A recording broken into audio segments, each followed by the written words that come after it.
जी अस्सलाम वालेकुम, my name is Mohammad Awais, hope you are all. Let's get move to today topic.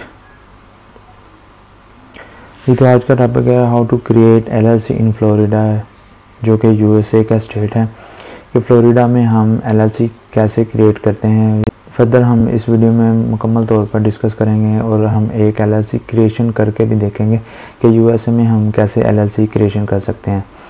तो उसके लिए जो डॉक्यूमेंट रिक्वायर चाहिए, मैं अपनी जो पिछली वीडियो है मैंने उसमें भी डिटेल से इस पर डिस्कस किया और इसमें भी मैं आपको एक ओवरव्यू दे देता हूँ कि डॉक्यूमेंट्स हमें कंपनी नेम चाहिए और उसके बाद हमें पासपोर्ट चाहिए, हमें एक फ़ोन नंबर चाहिए यूएसए का जो हम स्काइप और वेब से परचेज़ कर सकते हैं। फिर इसके अलावा हमें एक ईमेल चाहिए जो कि प्रोफेशनल ईमेल होनी चाहिए। जो नॉर्मल जीमेल है वो भी हम यूज़ कर सकते हैं, मगर अगर प्रोफेशनल ईमेल हो तो फिर तो वो आपके लिए बेस्ट है। एक यूनिक यूएसए का एड्रेस चाहिए, उसके बाद एक रजिस्टर्ड एजेंट उसकी सर्विस वगैरह चाहिए और उनसे ही हम एक यूनिक एड्रेस भी परचेज़ कर सकते हैं। इस पर मैंने डिटेल से वीडियो पहले से बनाई हुई है, आप वो चेक कर सकते हैं। फिर इसके साथ आपको क्रेडिट कार्ड या डेबिट कार्ड उसकी डिटेल चाहिए। जी तो ये डॉक्यूमेंट आपको चाहिए एक फ्लोरिडा स्टेट में एलएलसी बनाने के लिए। तो चलते हैं फिर हम अपने गूगल के क्रोम में।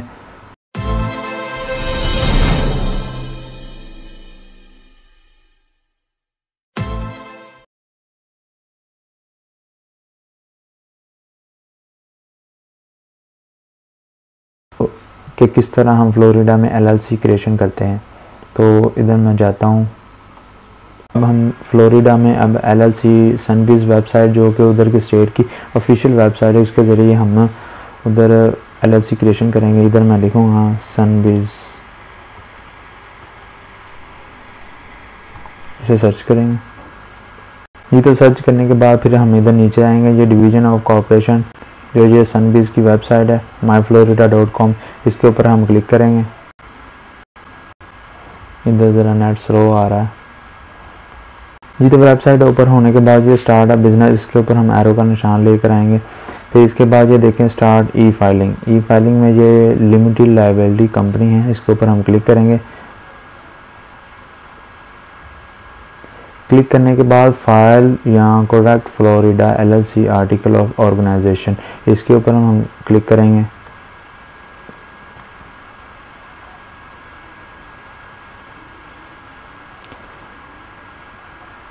क्लिक करने के बाद ये न्यू पेज हमारे सामने अपेयर हो जाएगा। अपेयर होने के बाद इधर ये करेक्ट आर्टिकल ऑफ ऑर्गेनाइजेशन, ये अगर हमारी एलएलसी ऑलरेडी अगर क्रिएट हुई हुई है तो उसमें अगर कोई भी चेंजिंग वगैरह करनी है तो वो इधर हम अपना ट्रैकिंग नंबर और जो हमें पिन नंबर वो इधर लगाकर हम अपनी जो पहले से क्रिएट हुई एलएलसी उसमें कोई भी चेंजिंग ला सकते हैं, तो उसमें कोई भी अपडेट कर सकते हैं। अगर हमने एक न्यू बनानी है तो फिर हम इधर फाइल आर्टिकल ऑफ ऑर्गेनाइजेशन, इसके ऊपर हम न्यू स्टार्ट फाइलिंग्स पर क्लिक करके अपनी एलएलसी बनाएंगे। तो उसे हम चेक कर देंगे। चेक करने के बाद हम क्लिक करेंगे। क्लिक करने के बाद फिर इधर एक न्यू पेज अपेयर हो जाएगा, इसके ऊपर हम अपनी पूरी इंफॉर्मेशन देकर हम एलएलसी क्रिएशन करेंगे। तो ये इफेक्टिव डेट दे रहा है कि हम किस डेट से अपनी एलएलसी क्रिएशन करना चाहते हैं। ये आप अपनी मर्ज़ी के मुताबिक इधर डेट दे सकते हैं कि मैं इस फ्लां डेट से मैंने अपनी एलएलसी क्रिएशन करना चाहता हूँ, तो वो कोई भी अगर आप इधर डेट देना चाहते हैं तो वो दे दे। तो हम तो ये रिकमेंड करते हैं कि जिस डेट से एलएलसी हमारी क्रिएशन हो, एलएलसी हमें फाइलिंग करें तो उसी डेट से हमारी एलएलसी क्रिएशन की डेट भी शुरू हो जाए। तो हम इसे जो स्किप कर देंगे। उसके बाद जो डिफ़ॉल्ट इनकी प्राइस है वो 125 है, ये हमसे चार्ज करेंगे और एलएलसी बना कर दे देंगे। जी तो ये दोनों जो अगर आप सर्विस लेंगे तो वो इसके अंदर इंक्लूड हो गए। फिर फर्दर आपको टोटल अमाउंट देंगे अपनी एलएलसी क्रिएशन की। तो हम सर्टिफिकेट ऑफ स्टेट इसे हम सेलेक्ट कर लेते हैं, इसे हम टिक मार्क करेंगे। ये जो हमारा $5 है इसमें ऐड होकर तो $130 आपको ये फ़ीस चार्ज करेंगे एलएलसी के लिए। जी तो उसके बाद जो हमने एलएलसी का नेम जो हमने सर्च किया रखा है वो हम इधर लिखेंगे कि आज़ाद खान। पुट करने के बाद फिर इधर जो प्रिंसिपल प्लेस ऑफ बिज़नेस, इधर जो हमने बिज़नेस एड्रेस परचेज़ किया है अपने रजिस्टर्ड एजेंट के थ्रू वो हम इधर पुट करेंगे। तो मैं इधर जो फटाफट जो इनका एड्रेस वगैरह की डिटेल है वो मैं इधर पुट कर देता हूँ। जी तो इधर जो हमने यूनिक एड्रेस परचेज़ किया उसकी हमने डिटेल दे दी है इधर। तो अगर आपका मेलिंग एड्रेस भी सेम है तो फिर फर्दर आप इसे टिक कर देंगे। अगर आपका मेलिंग एड्रेस डिफरेंट है तो फिर आप इधर डिफरेंट एड्रेस जो उसकी डिटेल इधर पुट करेंगे। हमारा सिनेरियो में सेम ही है तो हम इसे टिक मार्क करेंगे तो वो फर्दर वो कॉपी करके इधर भी पेस्ट कर दे। जी तो इसके बाद फिर name and address of registered agent. तो इसके बाद आप रजिस्टर्ड एजेंट का नेम और उसके एड्रेस की डिटेल वगैरह देंगे। अगर इधर दो सिनेरियो, अगर आप यूएसए में किसी रिलेटिव का एड्रेस वगैरह यूज़ करते हैं तो फिर आप उसकी डिटेल इधर आप पुट करेंगे, लास्ट नेम और फर्स्ट नेम, और उसका टाइटल या इनिशियल आप इसको छोड़ सकते हैं, इसके स्किप कर सकते हैं। अगर आप एक रजिस्टर्ड एजेंट का एड्रेस परचेज़ करते हैं और उसकी सर्विस वगैरह लेते हैं तो फिर आप इधर उसकी डिटेल लेके और उसके एड्रेस की डिटेल लेके फर्दर आप आगे जाएंगे।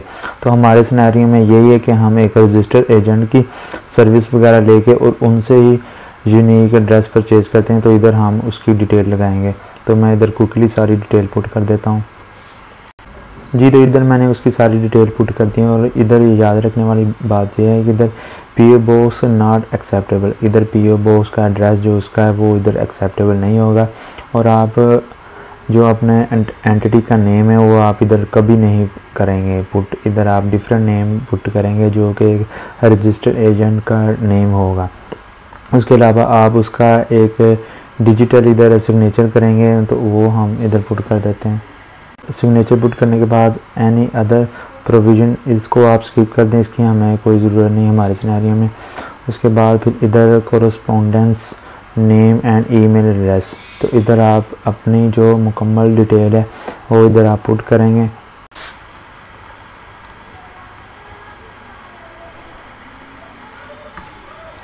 फिर इधर हम इधर ईमेल पुट करेंगे। ईमेल पुट करने के बाद फिर री इंटर ईमेल। जी तो ये पुट करने के बाद इधर फिर इलेक्ट्रॉनिक सिग्नेचर वो हम इधर पुट करेंगे। सिग्नेचर पुट करने के बाद इधर फिर हमें name and address of persons authorized to manager LLC, तो इधर हम अपने ऑथराइज्ड मेंबर है जो उसका पर्सन है उसकी हम इधर डिटेल लेंगे। इधर ये कि अगर आपकी कंपनी में कई ज़्यादा मैनेजर हैं, एक से ज़्यादा मैनेजर है, तो आप इधर 1 2 3 4 5 6 तक आप अपने मैनेजर की डिटेल दे सकते हैं। और अगर आप सिंगल मेंबर है जो कि हमारे सिनेरियो में इधर सिंगल मेंबर ही है तो उसकी डिटेल हम इधर पुट करेंगे। तो ये MGR ये मैनेजर है, AMBR इधर ये है कि ऑथराइज्ड मेंबर, और AP है ऑथराइज्ड पर्सन्स। तो आप इधर अपना टाइटल दे देंगे AMBR। टाइटल देने के बाद फिर आप इधर पहले लास्ट नेम देंगे फिर फर्स्ट नेम देंगे।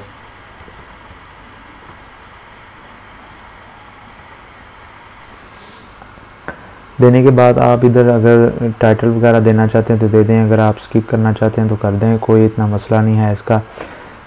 तो इसके बाद ये entity name to serve manager, अगर आप की एक बड़ी कंपनी है और आप किसी और छोटी कंपनी को हायर करना चाहते हैं तो फिर आप उसकी डिटेल इधर देंगे। तो जो कि हमारे सिनेरियो में ऐसा नहीं है तो हम इधर इसको स्किप कर देंगे। उसके अलावा हम इधर जो एड्रेस वगैरह वो उसे पुट करेंगे। जी तो इधर एड्रेस की डिटेल देने के बाद ये जितनी भी मैंने डिटेल दी है, मैंने रजिस्टर्ड एजेंट के एड्रेस में भी यही एड्रेस दिया है जो मैंने यूनिक एड्रेस में डिटेल दी है। ये मैं एक रैंडम सी डिटेल इधर लगाकर आपको सारा प्रोसेस दिखाना चाहता हूँ। अगर हम एक ऑथेंटिक इन्फॉर्मेशन इधर पुट करके लगाएं तो फिर मुझे इधर ये सारे ऑप्शन को ब्लर करना पड़ेगा जो कि आपको प्रॉपरली तौर पर नज़र नहीं आता और बहुत से लोगों को समझ नहीं लगती कि हम किधर क्या पुट करना है। तो ये रैंडम डिटेल देने का यही मकसद है कि आप हर चीज़ को, हर ऑप्शन को प्रॉपरली तौर पर आप चेक कर सकें और दे सकें कि किधर कौन सी इन्फॉर्मेशन हमने पुट करनी है। तो मैं बस आपको एक जो प्रोसेस है वो आपको दिखाना चाहता हूँ कि हम किस प्रोसेस के थ्रू हम LLC क्रिएशन करते हैं। तो ये सारी इन्फॉर्मेशन इधर पुट करके फर्दर हम इधर फिर कंटिन्यू पर क्लिक करेंगे। जी क्लिक करने के बाद फिर वो एक बार आपसे सारी इन्फॉर्मेशन आपको दिखाता है कि आप इसे गो थ्रू करके देख लें कि आपकी प्रॉपर इन्फॉर्मेशन आपकी करेक्ट है। अगर कहीं भी कोई गलती वगैरह हो तो फिर आप उसे फर्दर बैक जाके उसे चेंज कर सकते। तो हम इधर कंटिन्यू करेंगे कि हमारी डिटेल सारी ओके है।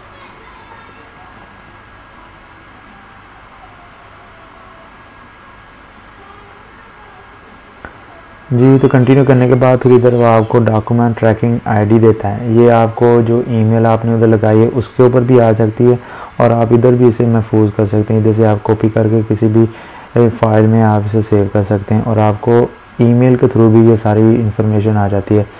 डिफ़ॉल्ट फ़ीस जो फाइलिंग की LLC की वो तो $125 थी, मगर हमने एक और ऑप्शन इसमें ऐड की है जो कि सर्टिफिकेट ऑफ स्टेटस था, जो कि $5 का, वो इसके अंदर इंक्लूड करके $130 इन्होंने इधर फाइलिंग फ़ीस दे दी है। इधर फिर हम कंटिन्यू पर क्लिक करेंगे।